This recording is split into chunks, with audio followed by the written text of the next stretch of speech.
Chapter 34 is called The One Thing We All Know, reading with the permission of Scholastic Books. A few things remain the same in this new world. One, I still fight with Kashal, or rather, he fights with me and I oblige him. We fight over who gets the front seat on the way to school. We fight over what station to listen to on the radio. He tells me I have a big nose. I tell him he's fat. He tries to give me a punch when we pull up in front of the school, and I lock the door as he tries to get out. I may be an advocate for free speech and human rights in public, but with my brother, I admit I can be the dictator. 2, Moniba and I have gone back to our silly old feuding. We Skype as often as we can, but we seem to start each chat the same way. "Oh, Malala," she says, "you've forgotten all about me." And I say, "Moniba, you're the one who has forgotten about me."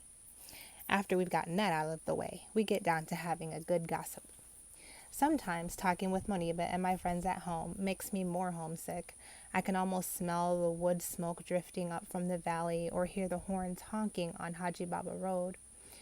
I've seen many other places, but my valley remains the most beautiful place in the world. I will go back to Pakistan eventually, but whenever I tell my father I want to go home, he finds excuses. "No, Johnny," he says, "your medical treatment is not complete," or "these schools are good. You must stay here until you've learned all you can." He doesn't say the thing we all know. It will be a long time before we can go home. Going home is one thing that we don't talk about, especially now that Fazula has risen from the head of the Taliban in Swat to the head of the Taliban in all of Pakistan. I know this new life is sometimes hard for my brothers. They must feel as if a giant wind suddenly picked them up in Pakistan and blew them across the globe and set them down in this foreign place. As for Atal, he doesn't understand what all the media fuss is about. "I don't understand why Malala is famous," he said to my father. "What has this girl done?"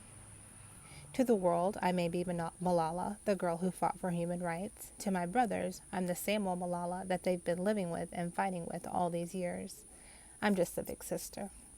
My mother, though, sometimes treats me as if I'm the baby, not the oldest. She can be very protective, and sometimes, out of the blue, she will come over and hug me and cry. I know she's thinking about how she almost lost me. Often I catch sight of her wandering in the garden out back, her head covered with her shawl. She feeds the birds leftovers, and she keeps them on the windowsill, just as she used to back home. I'm sure she's thinking of all the hungry children who used to eat breakfast at our house before school in the morning, and wondering if anyone is feeding them now. Sometimes my father cries too. He cries when he recalls those first days after the attack, when I was somewhere between life and death. He cries at the memory of the attack itself. He cries with relief when he wakes up from his afternoon nap to hear his children's voices in the yard and realizes that I'm still alive. I don't get angry very often, but I do get angry when people say that he is responsible for what happened to me, as if he forced me to speak out, as if I didn't have a mind of my own. If only they could see him now. Everything he worked for almost 20 years, has been left behind. The school he started from nothing, the school that now has 3 buildings and 1,100 students. He used to love nothing more than to stand at the gate and greet the children in the morning. The Kashal school carries on, and each new day students pass through the gate, but he's not there to see them.